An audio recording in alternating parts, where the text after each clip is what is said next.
Hey guys, Rambo here with a quick little video going over the patch notes for Season 2. Season 2 launches on Thursday, February 5th at noon Eastern. Call of Duty just released the patch notes the day before. Today's Wednesday, so we're going to go over those notes and see what's going on. They're pretty thorough this time around, but keep in mind there's usually changes that are not listed on the notes that we end up discovering, so just keep that in mind as well.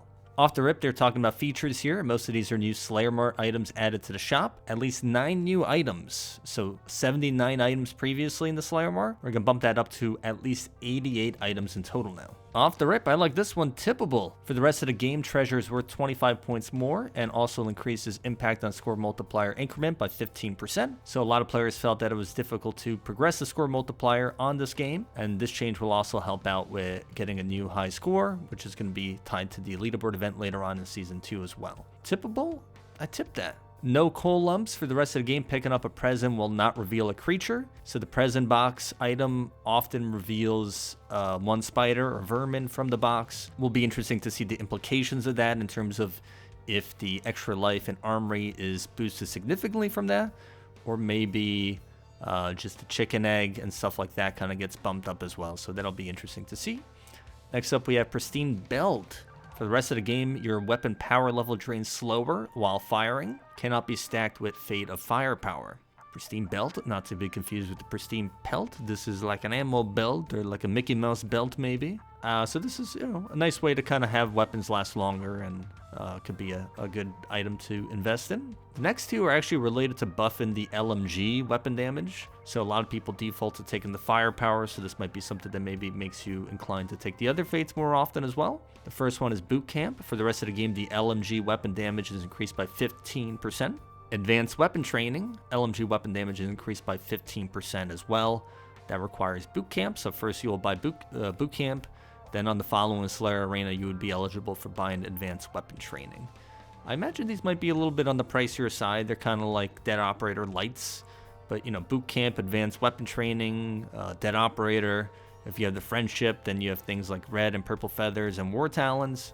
You can see the damage output for Friendship going way up with some of these changes. So sadly, we'll still be having people saying Bird is the best fate. Maybe this time they might be like a little more right than usual. Demolition Expert. For the rest of the game, your explosive damage is increased by 25%. Not available if you have Fate of Firepower. Must have Dead Operator first.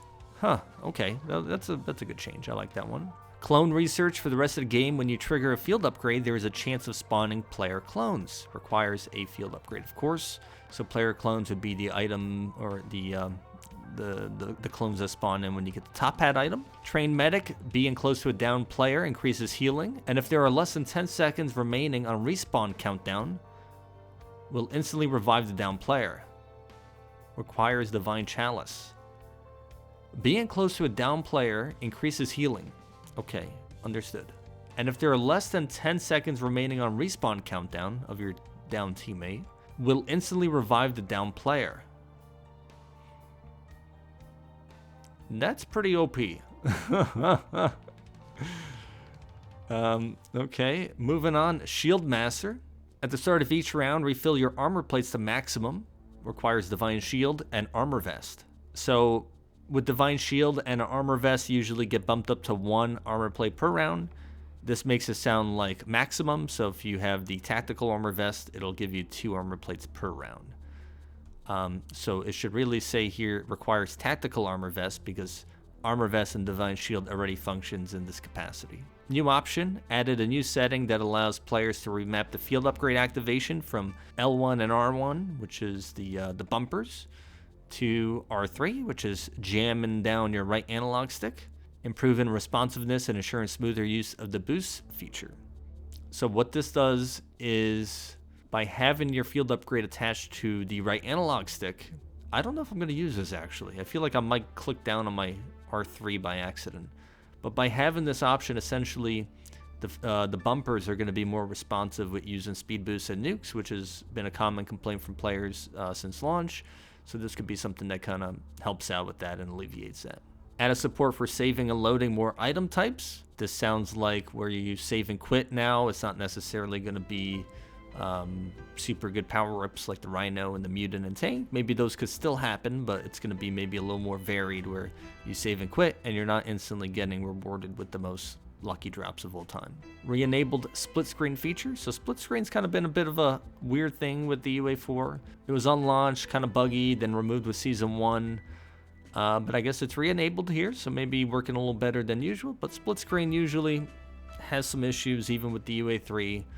So obviously it's probably not going to be the biggest priority, but I guess it's back.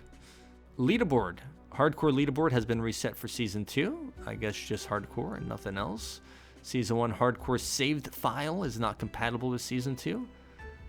This is very specific, but I don't know. I guess if you have a hardcore save file, you just won't be able to use it in Season 2. So, which makes sense, I guess. If there's a leaderboard reset, you shouldn't be able to just have a saved file and load back in and get placed on whatever round you get, right? Because people were doing that previously. Gameplay tuning, exit strategy. This GobbleGum now provides a small additional cash bonus from eggs. Before, you got very few cash coins from the eggs, maybe like 1 or 2. Extend the charge time of Tesla Storm when the player has the Dead Wire ammo mod equipped. So previously, it was super... I mean, you could still use it today if you like. If you have Dead Wire and Tesla Storm together, it charges like super quickly. Like if you're having trouble beating the boss, run a match today, use Dead Wire and Tesla Storm. There's no reason to game over. You got those two things in combination. Mutant Injection and Rhino vehicles will not grant the player the extra score multiplier when obtained. Score multiplier remained the same as it was. This is kind of interesting because it's kind of been on and off. Like, is it a bug? Is it a feature? These vehicles would bump you up to a 4-time score multiplier as if you were in first person. But now it's going to be treated like any other vehicle where, let's say you have a 2 times, you enter the vehicle, it's going to keep you at a 2 times and not bump you up to a 4 times, which I'm fine with. But I think I've already seen players complaining about it, which is unusual. They're like, it's like any other vehicle. Well, the Rhino lasts 78 seconds. There's never been a vehicle anywhere close to that. That's not even talking about players with the Fate of Fortune grabbing it. Round off GobbleGum buffed. Round cap increased from 60 to 70. If you're worried about crashing on the Swamp Arena, you can maybe skip that round now. Shields up GobbleGum nerfed. Reduce the Saw Blade item duration from 5 minutes to 2 minutes. Barrel item duration remains the same. So this was one of our S-tier gums. They're hitting our S-tier gums now, huh? Okay. Well, this one I think was a little OP for blue ones, so that makes sense. Challenge round dead drops on my pillow. Added a round length cap to prevent the challenge round from being prolonged when the game incorrectly assumes kiting behavior. Some people might not know what any of this means, and I don't want to get into it too much, but basically there's something called anti-kiting logic in DUA games ever since DUA 2. In this game, it's a little aggressive in the sense that the game thinks you're kiting. It'll make the zombies super fast. It'll also make the round a little longer than it should be, since the rounds are time-based for normal and hardcore. This round in particular was the biggest culprit, where it was hard to kill those armored zombies within kind of what the game gave you as like a time limit for killing them. So the round, instead of being, 2 minutes and change or whatever, it was dragging out sometimes to 3 or 4 minutes. So this is a fix for that. General, address an issue where Z-Rex could sometimes fall underground, making it unattackable in the Slayer Arena. I've had that happen to me once before, a few months ago. Improve the trigger detection logic for the rotating laser on the side helicopter to ensure more reliable activation. This is in the pop-a-back chopper attack, where people were kind of getting hit a bunch by the lasers. Address an issue where items disappeared when a player gained mutant form by falling from a height, but the player did not properly transform.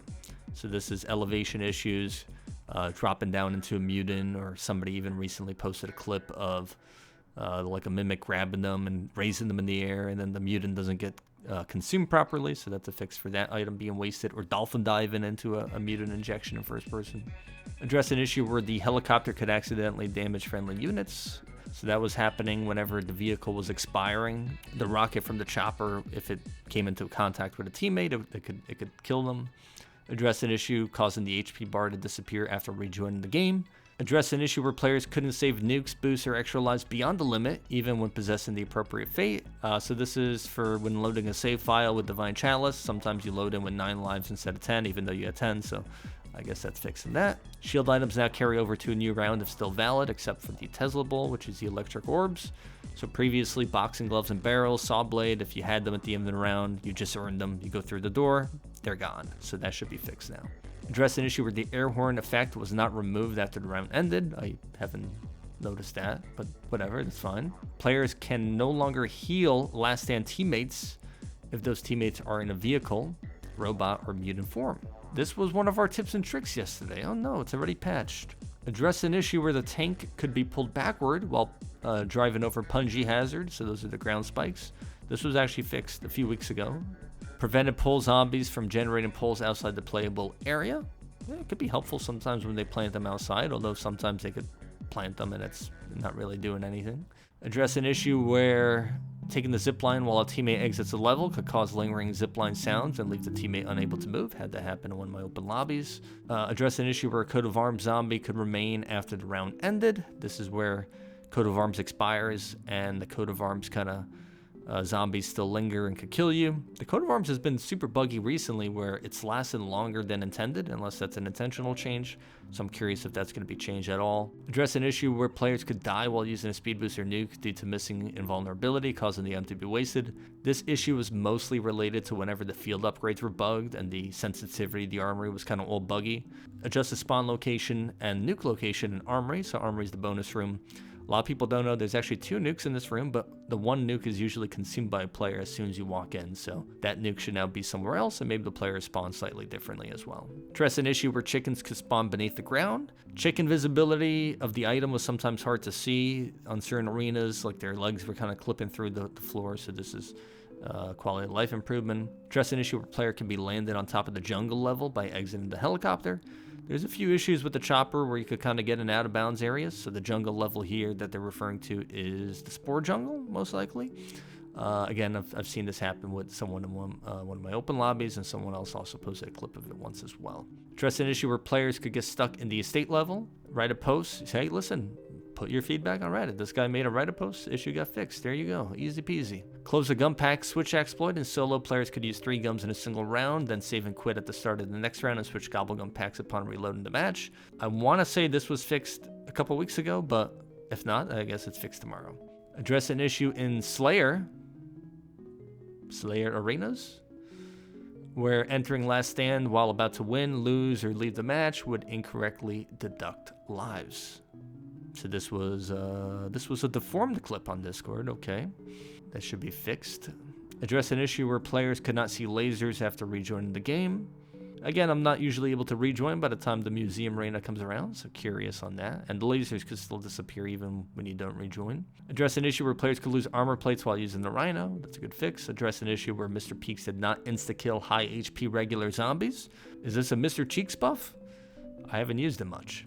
And in stability, you have your usual stability performance fixes, and address a crash that could occur if old players were using a Rhino as the Z-Rex spawned, which again was a Discord clip. So share your feedback. There's been very few people sharing feedback for this game, but pretty comprehensive stuff. And again, I imagine there's other changes as well that are not listed here in terms of tuning and other bug fixes. So definitely some good stuff. Let me know what you guys think of the patch notes in the comments below. I'll see you guys around. I'll be streaming the update, by the way, tomorrow.